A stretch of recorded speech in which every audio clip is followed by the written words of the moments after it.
Espionaje psíquico. En marzo de 1978, un piloto soviético perdió el control de su avión en el cielo africano. La aeronave, un bombardero ultrasecreto denominado Tupolev 22, se estrelló en algún lugar de la selva de Zaire. La CIA quería encontrar el avión antes que los rusos para que los Estados Unidos pudiesen estudiar su tecnología. Fracasados los intentos de los satélites espías y los agentes de campo, la agencia recurrió a una unidad gubernamental altamente clasificada de espías videntes por si ellos podían ayudar a localizar el avión desaparecido. La idea de utilizar lo paranormal en el espionaje no fue bien acogida de forma inmediata. La comunidad científica oficial, a nivel casi universal, lo consideraba una tontería. Principalmente porque hay muchos farsantes y charlatanes por ahí. Cuando empezamos a proporcionar resultados, la gente pensó que nos estaban engañando o que los experimentos no eran fiables. Aún así, el gobierno de los Estados Unidos había estado adiestrando y utilizando videntes como espías desde el comienzo de la Guerra Fría. A principios de los años 30, un psicólogo de la Universidad de Duke acuñó el término percepción extrasensorial, PES. El término utilizado actualmente es el de visión remota. La visión remota es la capacidad de captar lo que se halla oculto a los 5 sentidos, que puede encontrarse en la habitación contigua o al otro lado del mundo. Las visiones más certeras se producen cuando la posibilidad de distracción es mínima. Descubrimos que el mejor entorno para llevar a cabo la visión remota era una habitación de un color totalmente homogéneo y sin objetos en su interior. La llamamos la sala gris. Era gris, con aislamiento acústico y las luces de una intensidad específica. No había influencias ambientales que pudiesen afectarle. Con las distracciones reducidas al mínimo, el vidente remoto podía empezar a recibir impresiones. La información llegaba siempre en formatos muy diversos. Podía tratarse de sonidos, sensaciones, gustos, olores. Generalmente, si no conseguía encontrarle mucho sentido a la información, intentaba estructurar sus componentes, combinarlos para que formasen algún tipo de imagen coherente. Dichas imágenes resultaban especialmente útiles a los miembros de la inteligencia estadounidense por sus obvias implicaciones con el espionaje. La CIA se interesó por las posibilidades del tema, porque de ser cierto podías sentarte en una habitación y trasladar tu conciencia a cualquier punto del planeta. Evidentemente la CIA estaría encantada con eso. En abril de 1953, Allen Dulles, director de la CIA durante la presidencia de Dwight D. Eisenhower, creó un programa secreto para crear armas de guerra psicológica tales como el control mental y la hipnosis. El origen del interés de los gobiernos estadounidenses por los fenómenos psíquicos se sitúa aparentemente en los años 50, en un proyecto denominado MK-Ultra. En los primeros tiempos del MK-Ultra, el espionaje psíquico era esencialmente teórico. Pero en febrero de 1960, un extraño acontecimiento internacional preparó el escenario para la utilización generalizada de espías psíquicos a ambos lados del telón de acero. Esta revista científica francesa reveló los detalles de un experimento secreto estadounidense. El artículo explicaba que en julio de 1959, desde Friendship, Maryland, un vidente había enviado telepáticamente información a otro vidente que se encontraba a bordo del USS Nautilus, un submarino nuclear situado a miles de kilómetros de distancia en el gélido océano Ártico. En su sede central de Moscú, la KGB pasó rápidamente a la acción. Cuando tuvieron conocimiento de los experimentos del Nautilus, los soviéticos se apresuraron a desarrollar su propia investigación del espionaje psíquico. Los soviéticos estaban preocupados y atemorizados porque los estadounidenses lo superasen en el campo de la investigación paranormal. Pero la KGB tenía un problema. El estudio de lo paranormal estaba estrictamente prohibido por la doctrina comunista, así que tenían que encontrar formas de sortear la política oficial. La KGB estaba dispuesta a usar cualquier medio a su alcance para convencer a los dirigentes soviéticos de que la investigación debía continuar, aunque supusiese mentir a dichos dirigentes o despistarlos. En realidad, la mayoría de los historiadores están convencidos de que los experimentos del Nautilus no llegaron a realizarse y que quizá el artículo fue un simple bulo. Ahora creo que aquel incidente solo fue una maniobra de la inteligencia soviética brillantemente elaborada para engañar a sus dirigentes, para que permitiesen que la KGB continuara su investigación con videntes, utilizando todo el conocimiento a su alcance para aplicar los frutos de dicha investigación al arsenal soviético. La carrera psíquica estaba en marcha. Cuando la CIA se enteró del desarrollo de la investigación psíquica de los soviéticos, pretendieron naturalmente destinar más fondos al armamento paranormal estadounidense. Bueno, por supuesto, durante la Guerra Fría nos preocupábamos por la llamada diferencia en misiles y otras diferencias. Así que cuando la gente de la CIA se enteró de los esfuerzos soviéticos en el terreno de la PES, empezaron a preocuparse por la posible diferencia psíquica. En el apogeo de la Guerra Fría, a finales de los 60, se produjo una serie de acontecimientos extraños en la carrera psíquica entre los Estados Unidos y la Unión Soviética. 3 embajadores estadounidenses destinados en Moscú enfermaron de gravedad y tuvieron que volver a los Estados Unidos, donde posteriormente murieron de cáncer. Incluso miembros de la delegación que acompañó al presidente Richard Nixon a la capital rusa en 1972 enfermaron repentinamente. Según ciertos informes de inteligencia, los soviéticos habían estado utilizando armas psíquicas para perjudicar a los estadounidenses. Los expertos creen ahora que aquellos incidentes no se debieron estrictamente a causas psíquicas. La embajada estadounidense en Moscú estaba siendo sometida a radiaciones de microondas. Debido a eso, parte del personal estadounidense había desarrollado enfermedades y trastornos, y a su regreso murieron algunos. Estuviesen o no los soviéticos atacando la embajada estadounidense en Moscú, las enfermedades eran tan solo los acontecimientos más recientes. Durante los años 60 se tuvieron noticias de otros desarrollos en el terreno de la guerra psíquica por parte de la Unión Soviética. Esas historias convencieron a la CIA de que los rusos estaban ampliando la diferencia psíquica.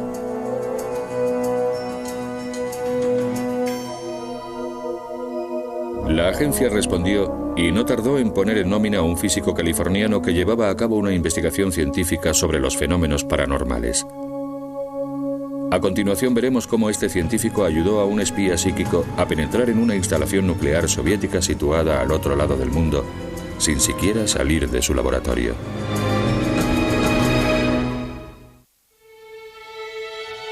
En 1972, esta tranquila barriada situada al sur de San Francisco se convirtió en la cuna de una de las operaciones secretas más polémicas de la CIA. Durante más de 20 años, videntes civiles y militares fueron reclutados en todo el país para su adiestramiento en el SRI, el Instituto de Investigaciones de Stanford, situado en Palo Alto, California. Era la instalación más importante de espionaje psíquico de los Estados Unidos. El SRI fue creado en 1946 y había sido siempre un gabinete estratégico financiado en gran medida por contratos militares. Pero en 1972 diversificó sus actividades dedicándose a temas poco convencionales cuando un científico, el Dr. Harold Patoff, elaboró una propuesta para una revolucionaria investigación de la física de los sistemas vivos. Una propuesta que yo había elaborado llegó a manos de un destacado vidente neoyorquino llamado Ingo Swann. Leyó mi propuesta y me escribió una carta en la que decía: si le interesa la física de los sistemas vivos, debería investigar a los videntes. Pese a su escepticismo, el Dr. Patoff invitó a Ingo Swann a que visitase las instalaciones del SRI. Así empezó una colaboración que cambió la historia del espionaje psíquico. Ingo Swann es un artista, antiguo empleado de Naciones Unidas, que sirvió en el ejército en Corea. Un individuo con mucho talento. Pero además de todo lo anterior, posee también capacidades extrasensoriales. El SRI desarrolló una serie de pruebas para determinar si los presuntos poderes psíquicos de Swann eran reales.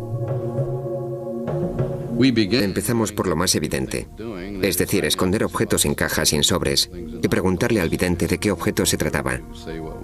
En esa época trabajábamos principalmente con Ingo Swann. Un día llegó y me dijo: ¿sabe? Esto es trivial. ¿Quiere saber lo que hay en la caja? Pues ábrala. Yo puedo ver cualquier lugar del planeta. Por supuesto, nos pareció totalmente ridículo. Ridículo o no, Swann lo consiguió. Animado por los resultados positivos, el Dr. Patoff informó de sus hallazgos iniciales a sus colegas. El informe llegó a estamentos de la CIA. Acabó en el cariñosamente conocido como despacho raro de la CIA. Esa gente lo leyó y pensó, vaya, esto es justo lo que necesitamos. Unas semanas después se presentaron representantes de la CIA diciendo que habían visto el informe. Y en ese momento estaban preocupados porque habían recibido información de que los soviéticos estaban gastando cantidades ingentes de dinero en la investigación de la denominada PES. La CIA concedió al Instituto de Investigaciones de Stanford un pequeño contrato, $50.000, por un experimento de 8 meses que demostrase que las capacidades psíquicas eran aplicables al espionaje en el mundo real. Fue en ese momento cuando se incorporó al SRI uno de sus videntes de más talento. Mientras tanto, otro excelente vidente remoto, llamado Pat Price, vio casualmente una publicidad de nuestro programa. Nos llamó por teléfono y nos comentó que había sido comisario de policía en Burbank, California, que había participado en varios casos en los cuales sus percepciones habían resultado muy útiles. Una prueba de visión remota realizada en 1974 dio resultados sorprendentes. El objetivo telepático tanto de Ingo Swann como de Pat Price era la residencia de fines de semana de un agente de la CIA, una granja de Virginia. Lo que vieron ambos psíquicamente fue algo totalmente inesperado. Price y Swann percibieron unas estructuras en forma de cúpula. Posteriormente, Pat Price profundizó aún más y en una extraordinaria sesión de clarividencia vio personal militar de uniforme y los nombres de varias personas que trabajaban allí. Describieron un paisaje campestre con colinas boscosas, pero quedaron fascinados con unos edificios rodeados por verjas y unas instalaciones subterráneas. No se trataba en absoluto de una granja. Era una instalación secreta de la Agencia de Seguridad Nacional de la que ni la CIA ni los científicos del SRI tenían conocimiento alguno. Entraron mediante visión remota en esa instalación y Pat Price consiguió captar cosas muy interesantes. Lo más extraordinario fue que Price distinguió unos archivadores etiquetados con códigos secretos. Esos códigos eran términos del juego del billar. Eso fue un misterio durante varias semanas porque esperaban obtener la descripción de una granja del sur de Virginia. Por supuesto, cuando la CIA lo investigó, descubrió que en la instalación efectivamente estaba el archivo Bola Blanca, el archivo Taco, el archivo Bola 8. Todo ello relacionado con un proyecto de alto secreto. Los resultados fueron tan precisos que la CIA sospechó de Price y los investigadores del SRI. No querían creer que la PES fuese tan buena, así que supusieron que había habido algún tipo de filtración e investigaron concienzudamente. Al no descubrir la agencia indicios de juego sucio, decidieron que estaban dispuestos a utilizar espías psíquicos contra el principal enemigo de los Estados Unidos durante la Guerra Fría, la Unión Soviética. Un problema estratégico muy importante que los servicios de inteligencia llevaban años intentando resolver era lo que estaba ocurriendo en Semipalatinsk, en la Unión Soviética. En 1949, esta instalación militar secreta fue el escenario de la prueba de la primera bomba atómica soviética.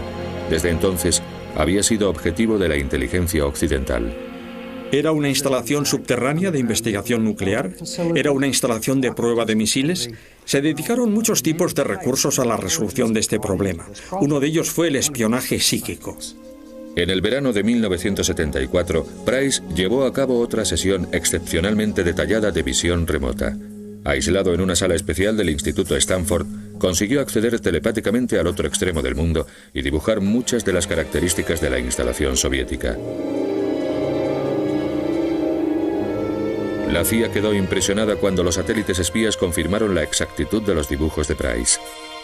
El SRI había demostrado que el espionaje psíquico podía funcionar. La información recopilada mediante esas dos visiones remotas hizo que los servicios de inteligencia se percatasen de repente de que podía tratarse de una herramienta muy útil. Y partiendo de esa base, el programa empezó a ampliarse. La CIA pidió a Price que a continuación se centrase en Libia. Price localizó psíquicamente centros clandestinos de instrucción de guerrilleros. Su presencia fue confirmada posteriormente por fotografías de reconocimiento. Con el tiempo, los logros de Price fueron considerados tan sorprendentes que pasó a trabajar directamente para la CIA. El programa de espionaje psíquico sufrió un duro revés cuando en 1975 Price murió repentina y, según algunos, misteriosamente a la edad de 56 años. Se comentó incluso que en realidad Price seguía vivo. En esa época hubo mucha preocupación. ¿Se trataba de un infarto natural? ¿O alguien le había suministrado alguna droga? O lo que fuese para acabar con él. Todo aquello era absurdo. Yo estuve en su funeral, vi su cadáver. Estaba en un ataúd abierto. Price había sido el principal espía psíquico de la CIA. Su prematuro fallecimiento debilitó el programa de espionaje psíquico de los Estados Unidos. Por otra parte, se revelaba por primera vez al público la oscura participación de la agencia en Vietnam y el escándalo Watergate. La CIA estaba metida en muchos terrenos y algunos no eran posiblemente muy seguros. Todo eso empezó a salir en los periódicos. La agencia se vio presionada para ceder su control directo sobre las operaciones de espionaje psíquico. Con el Congreso y la prensa investigando a la CIA, su director William Colby no tuvo más remedio que hacer limpieza. Ordenó a todos los que participaban en proyectos extraños que se librasen de todo lo que pudiera resultar polémico, raro o especial. Por supuesto, la visión remota entra de lleno en esas categorías, así que la CIA tuvo que descartar el proyecto. Sin embargo, ahí no acabó el apoyo gubernamental a la visión remota. A finales de 1975, el programa pasó a manos de una poco conocida pero poderosa rama del estamento militar denominada DIA, Agencia de Inteligencia para la Defensa. La DIA creó una nueva unidad de espionaje psíquico en Fort Meade, Maryland. Durante los 20 años siguientes, la DIA utilizó varios nombres en clave, incluyendo Grill Flame, Sam Strick y Scanate. Pero actualmente Stargate es el principal nombre asociado a las aventuras estadounidenses en el terreno del espionaje psíquico. La mayor parte de los cientos de misiones de espionaje de Stargate permanecen clasificadas. A continuación, el más sagaz de los espías psíquicos nos revela varias operaciones secretas, incluyendo su papel especial en la localización de un general de la OTAN secuestrado. Fort Meade, Maryland, está situado al norte de Washington, D.C. Fue en esta base militar, dentro de este modesto bungalow, donde la Agencia de Inteligencia para la Defensa adiestraba secretamente a sus videntes para que espiasen para los Estados Unidos. Stargate era una unidad a disposición permanente de todas las agencias gubernamentales que requerían sus servicios psíquicos. Participó en todos los conflictos importantes de los Estados Unidos, desde unos años antes de la crisis de los rehenes de Irán de la década de los 70 hasta después de la Guerra del Golfo en los 90. Los espías psíquicos jugaron también un papel estratégico vital al contribuir a determinar lo vulnerable que era Estados Unidos al espionaje psíquico de otras naciones. Dentro de los servicios de inteligencia del ejército, estábamos especialmente interesados en la evaluación de amenazas. Según el tipo de información que lográsemos obtener, cabía suponer que los soviéticos, mediante las mismas prácticas, podrían obtener la misma información de nosotros. Se estableció un perfil de capacidades psíquicas potenciales y reclutaron hombres y mujeres de todos los departamentos militares. La conclusión a la que se llegó durante el programa era que la disposición para la visión remota como talento natural se parecía bastante a la disposición para la música. Si un recluta tenía éxito en la actividad a la que se dedicase, si era un líder nato, si tenía confianza en sí mismo y dotes artísticas, entonces era un buen candidato. Uno de los oficiales de inteligencia que se presentó al programa para someter a prueba sus talentos para la visión remota fue Joe McMoneagle. Resultó ser un vidente remoto nato. Joe McMoneagle era militar de carrera y veterano de Vietnam. En mayo de 1977, mientras estaba destinado en Fort Meade, recibió la oportunidad de convertirse en espía psíquico. Cuando empecé a hacer visión remota, no tenía ni idea de lo que iba a pasar. Pero al cabo de un tiempo, empecé a prestar mucha más atención a la forma en que procesaba la información dentro de mi cabeza, en vez de a lo que ocurría en el exterior. Los responsables de Stargate descubrieron muy pronto lo precisas que podían ser las capacidades psíquicas de McMoneagle. En una de múltiples pruebas, le pidieron que encontrase a un agente de la CIA al que habían enviado a un lugar desconocido. Lo único que sabía Joe es que esa persona se encontraba en algún lugar del área continental de los Estados Unidos, nada más. Joe empezó a dibujar lo que veía en su mente. docenas de molinos de viento en una colina. Resultó que el agente había ido al laboratorio Lawrence Livermore, situado en el norte de California. Su ruta pasaba por una granja eólica cercana. Y Joe logró una precisión del 75%. Joe consiguió el 75% de lo que nos pedía el cliente. La precisión de los dibujos de McMonigle sorprendió a todos los participantes en la prueba, incluyendo al propio Joe. Quedé anonadado cuando empecé a probar con la visión remota. Pensé, esto va a ser interesante, podría ser divertido. Pero cuando describes algo que no has visto jamás y después vas a visitarlo y descubres que no estabas totalmente en lo cierto, eso tiende a cambiar tu concepto de la realidad. Para probar más a fondo la fiabilidad del espionaje psíquico, dieron intencionadamente a McMonigle pistas falsas. Le mostraron una fotografía aérea de un hangar. Cabía esperar que un vidente que contemplase esa foto supiera que había aviones en el interior y tendiese a hacer dibujos de aeronaves. En realidad lo que dibujé fueron planos transversales del carro de combate XM-1. El carro de combate XM-1 era una nueva arma secreta recientemente añadida al arsenal de los Estados Unidos. Y era ese carro y no aviones lo que había en el hangar. Hizo unos dibujos, yo los he visto y son fabulosos. La sesión fue todo un éxito. Describió todo aquello a la perfección. Los directores del proyecto quedaron horrorizados de que alguien pudiese obtener tanta información sobre el producto en el que estaban trabajando. Con sus capacidades como vidente ya demostradas, McMonigle fue solicitado regularmente para importantes misiones de espionaje.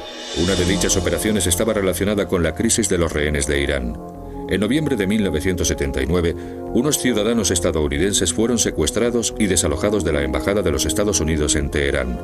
El ejército encargó a McMonigle la tarea de colaborar con un destacamento especial denominado Enclave Desierto 1 que preparaba un asalto para liberar a los cautivos. Trabajamos en el caso de los rehenes de Irán durante muchos meses. Casi toda la información que pudimos proporcionar era la que podría considerarse necesaria en una situación con rehenes. Trabajando junto a otro agente, McMonigle proporcionó valiosa información sobre dónde mantenían a los rehenes y cuándo los trasladaban. Joe describía las imágenes que le llegaban mientras su colega anotaba los detalles. En la madrugada del 25 de abril de 1979, utilizando la información obtenida por McMonigle y mediante procedimientos tradicionales, el Comando Desierto 1 partió hacia Teherán. Pero la incursión terminó prematuramente en un terrible accidente en el desierto, 160 kilómetros al sur de la capital iraní. Cuando los rehenes fueron por fin liberados e interrogados en enero de 1981, la exactitud de las visiones remotas de McMonigle quedó confirmada. En otoño de 1979 surgió otra importante misión. Uno de los problemas más interesantes que tenían los servicios de inteligencia fue el del astillero 402, el astillero de Severodvinsk, en Siberia. A los servicios de inteligencia estadounidenses llegaron rumores de que los soviéticos estaban construyendo un arma secreta tan decisiva que podría alterar el equilibrio de poder, pero no podían confirmarlo. Mediante los recursos de vigilancia convencionales, se podía detectar el envío de suministros, la actividad de chimeneas industriales, las entradas y salidas de trenes en el edificio, pero no se sabía lo que estaban construyendo los soviéticos. Podía ser un submarino, un portaaviones, un acorazado, nadie lo sabía. Joe McMonigle empezó centrando su atención en el astillero. Localizó algo en un clima frío, con grandes edificios en lo que parecía una zona industrial. El coordinador dijo, eso es correcto. Entonces sacó de un sobre grande una fotografía satélite del astillero 402 y dijo, no interesa este edificio. Y señaló específicamente un gran edificio situado a unos 100 metros de la costa helada. McMonigle dirigió entonces sus miradas psíquicas al propio edificio. Sesión tras sesión fue describiendo fogonazos luminosos y docenas de hombres trabajando en una enorme estructura. La estructura resultó ser un submarino distinto a todos los existentes hasta entonces. Probablemente se reunió más información sobre ese submarino en concreto que sobre cualquier otro submarino portador de misiles balísticos en la historia de la humanidad. Lo que McMonigle vio telepáticamente era el tipo de submarino más grande y novedoso del mundo, la clase Tifón. Era capaz de lanzar misiles cruceros, algo que se consideraba imposible en esa época. Conseguimos calcular el número de tubos lanzamisiles que llevaba el submarino y descubrimos una característica muy especial, el hecho de que los tubos estaban inclinados. Eso significaba que el submarino no tenía que detenerse para lanzar sus misiles, podía hacerlo en marcha. Esa era una nueva amenaza estratégica que nadie había detectado. Cuando por fin botaron el submarino Tifón en la primavera de 1980, McMonigle predijo la fecha con solo 3 días de error. Al año siguiente, la capacidad de McMonigle se vio sometida a una prueba definitiva. El 17 de diciembre de 1981, el general James Dozier, oficial de más alto rango de la OTAN en Italia, fue secuestrado por un grupo terrorista. 10 días después, repartieron una fotografía de Dozier a la prensa internacional. Cuando ni las fuerzas de la OTAN ni el Departamento de Defensa estadounidense conseguían localizar el escondite de los terroristas, recurrieron a los espías psíquicos.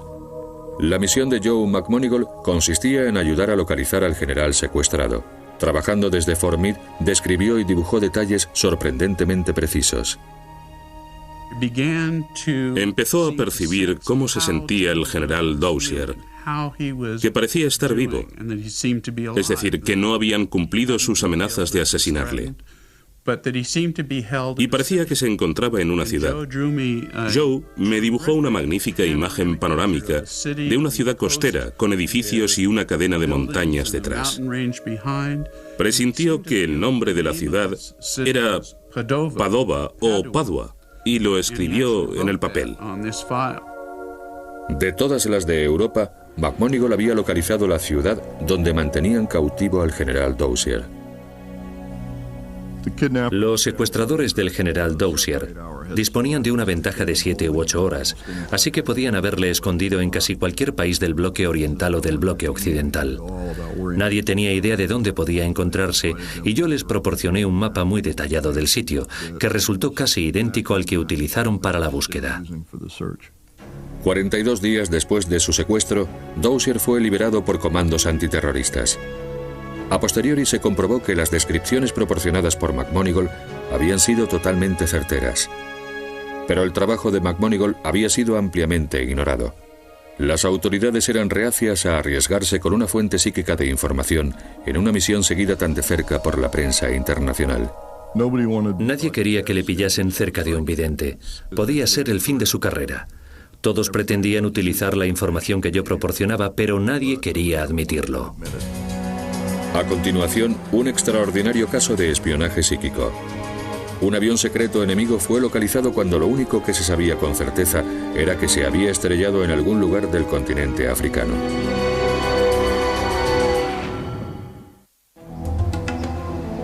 Durante la larga historia del espionaje psíquico estadounidense, fue quedando cada vez más claro que la visión remota no era la única habilidad psíquica que servía para espiar. Personalmente prefiero la visión remota porque la información que proporciona es mucho más estructurada y utilizable. Pero hay otras técnicas y otros métodos igualmente valiosos. Probablemente el segundo en utilización sea la radiestesia. La radiestesia es el antiguo arte de utilizar una vara para localizar agua. Utilizada por un vidente, la vara era sujetada por ambos extremos y cuando se encontraba agua temblaba y empezaba a apuntar hacia el suelo. En el terreno del espionaje, los psíquicos utilizaban otro tipo de herramienta para localizar objetivos en todo el mundo. El vidente sostiene el cordel sobre el mapa y se concentra en el objeto determinado. Una vez localizado, la herramienta divinatoria oscila hacia las coordenadas del objetivo. Esta técnica se denomina radiestesia en mapa.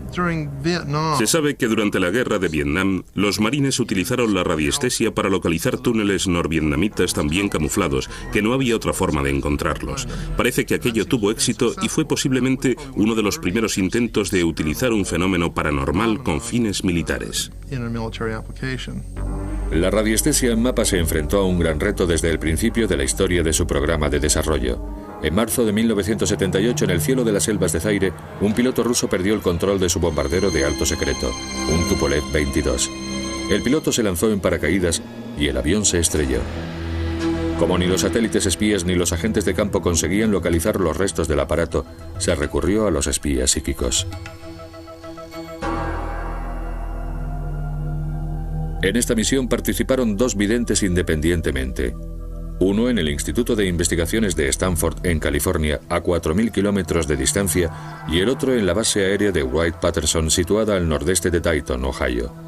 A ambos videntes remotos les mostraron una fotografía del tipo de aeronave que buscaban. Lo único que sabía la CIA era que el avión se había estrellado en algún lugar de África. Resultó que combinando visión remota y radiestesia en mapa nos acercamos mucho a donde se encontraba el objetivo y enviamos allí gente a buscar el avión. Ambos psíquicos hicieron dibujos detallados de un paisaje selvático. Combinando sus aportaciones, consiguieron dirigir a los agentes de campo. Enviaron a un equipo y conforme se iban acercando se encontraron con nativos que llevaban piezas del avión. Siguieron el rastro y encontraron el aparato. Al encontrar el avión antes que los soviéticos, la CIA consiguió sus secretos tecnológicos. Otra pieza cobrada en el ajedrez de la Guerra Fría. Aunque esta operación se llevó a cabo al principio del programa Stargate, se la mantuvo clasificada hasta 20 años después, cuando el expresidente Jimmy Carter hizo pública la historia en diciembre de 1995. El accidente del avión en Zaire y la utilización de visión remota para localizarlo es uno de los múltiples experimentos que pensábamos que estarían clasificados indefinidamente. Pero posteriormente, Jimmy Carter, después de su mandato, mencionó que buscaban un avión caído en África y mediante visión remota consiguieron localizar el lugar del impacto. Hay otras misiones de espionaje psíquico que no han sido dadas a conocer oficialmente por parte del gobierno, aunque algunos de los protagonistas hayan revelado su participación en las mismas. En una de ellas, un psíquico del ejército utilizó precognición, la capacidad paranormal que permite prever acontecimientos antes de que sucedan. Posiblemente la sesión más espectacular en la que participé fue aquella en la que se previó el ataque de los iraquíes sobre el USS Stark, un destructor estadounidense que navegaba tranquilamente por el Golfo Pérsico. En mayo de 1987, el capitán Paul Smith era uno de los videntes remotos del equipo Stargate. Aislado en una sala especial de Fort Meade, Smith previó unos acontecimientos que ocurrirían 2 días después. Empecé a describir una estructura metálica. Después me di cuenta de que la estructura estaba en el agua y en movimiento. Intuí que se trataba de un destructor estadounidense. De repente localicé también una aeronave. Volaba a considerable distancia de la embarcación. En un momento dado, el avión lanzaba 2 objetos largos y finos, con aletas gruesas. Emitían un ruido estruendoso y parecían volar sin destino hasta que los objetos coincidieron con el barco. Había fuego, humo y gente gritando. Horas después del suceso quedó confirmada la premonición del capitán Smith. Confundiéndolo presuntamente con un avión enemigo, un caza iraquí lanzó 2 misiles Exocet contra el USS Stark. Ocurrió 4 años antes de la Guerra del Golfo. Los iraquíes se disculparon públicamente ante los Estados Unidos, pero murieron 37 estadounidenses. La precisión fue asombrosa. No describí nada que no sucediese y tampoco omití mucho de lo que sucedió. Probablemente no haya vivido nunca una sesión tan clara antes y después. Psíquicos de Stargate como Paul Smith participaron activamente en muchas de las misiones norteamericanas de espionaje más importantes durante otra década. Pero los Estados Unidos no era el único país que invertía millones en espionaje psíquico. Los soviéticos tenían sus propios programas psíquicos plenamente desarrollados y realizaban pruebas paranormales de control mental. La CIA temía que esos experimentos fuesen una amenaza potencial para la seguridad nacional. Con la información que habían conseguido sobre el bloque soviético, descubrieron que investigadores de la Unión Soviética, investigadores de alto nivel, doctores de los mejores institutos, trabajaban intensamente en la denominada Área Sí. Y eso tenía muy preocupada a la CIA. La preocupación de la agencia no era infundada.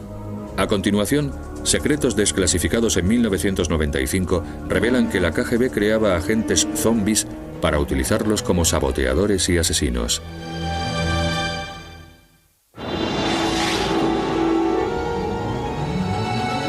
Durante la Guerra Fría, la Unión Soviética desarrolló agresivamente sus propios programas de guerra psíquica. Los rusos sentían una fascinación por lo paranormal que se remontaba a la época de los zares. Después de la Revolución de 1917, experimentaron con PES, control mental y precognición. Aquello cambió con la llegada al poder de Joseph Stalin en 1928. Bajo el mandato de Stalin, se proscribieron las primeras investigaciones de lo paranormal, sobre todo en el terreno de la telepatía. A finales de los años 30, varios investigadores que seguían en activo fueron detenidos y ejecutados. Pero había miembros del gobierno soviético que pensaban que la capacidad psíquica era un arma demasiado poderosa para ser ignorada. De hecho, la agencia de espionaje soviética, la KGB, era la más interesada en la investigación paranormal. La KGB tuvo que llevar a cabo investigaciones clandestinas. Montaron muchos laboratorios secretos en toda la Unión Soviética para poder utilizar videntes. El empleo de espías psíquicos por parte de la KGB sigue siendo materia reservada. Sin embargo, información filtrada recientemente a Occidente revela un descubrimiento realizado por soldados rusos en 1945. Al final de la Segunda Guerra Mundial, cuando los soviéticos entraron en Berlín, consiguieron capturar archivos de un departamento secreto alemán dependiente de las SS denominado Ahnenerbe, que había realizado muchos experimentos de investigación paranormal. Los soviéticos trasladaron los archivos capturados a la Unión de Repúblicas Socialistas Soviéticas. Estos son los archivos alemanes que la inteligencia rusa conserva aún en Moscú. Recientemente, los servicios de inteligencia occidentales han descubierto que la KGB utilizó la investigación nazi para desarrollar armas psicotrónicas. Los soviéticos habían aprendido a aplicar su poder psíquico a los objetos físicos. Hay muchas clases de armas psicotrónicas. La más famosa, el denominado generador psi, se basa en la energía electromagnética. Mediante la utilización de ondas electromagnéticas, un agente de la KGB podría inculcar pensamientos a determinada persona para que lleve a cabo ciertas acciones, como sabotaje o robar documentos. Las armas psicotrónicas son compactas y portátiles. Fueron diseñadas para ejercer una influencia psíquica en seres humanos y utilizadas por los soviéticos principalmente en sus propios soldados y agentes secretos. Tras la muerte de Stalin en 1954, la KGB se volvió aún más agresiva en su investigación de lo paranormal. Otra forma de poder psíquico que pretendían dominar era la psicoquinesis. El gobierno federal nos preguntó, ¿podemos trasladar objetos centrando nuestra atención? Y básicamente no podíamos en la época de Stargate. Quizá la Unión Soviética tuviera un espectro más amplio que nosotros. En otras palabras, utilizaban visión remota, pero pusieron también mucho más ahínco en su investigación de la psicoquinesis. La psicoquinesis es la capacidad de mover objetos sin tocarlos físicamente. Es el arma psíquica definitiva. Si los objetos pueden controlarse a distancia, también puede destruirse maquinaria, cortar la electricidad y reprogramar cabezas nucleares. En 1972 apareció por primera vez esta película soviética en los Estados Unidos. Revelaba el extraordinario talento de una famosa psíquica rusa, Nina Kulagina. La KGB, de haber podido canalizar el poder, habría conseguido manipular instalaciones y agentes mediante influencia directa en la mente del enemigo. Habría conseguido penetrar en los sitios más secretos de los Estados Unidos, quizá hasta en la propia Casa Blanca. Habría conseguido predecir lo que los estadounidenses, los británicos u otros enemigos pensaban hacerle a la Unión Soviética. A casi 3.200 kilómetros de Moscú, en el corazón de Siberia, construyeron una instalación secreta de investigación denominada Ciudad de la Ciencia. Gran parte de las investigaciones revolucionarias de la Unión Soviética se llevaron a cabo en esa ciudad de Siberia. En un experimento embarcaron crías de conejo en un submarino.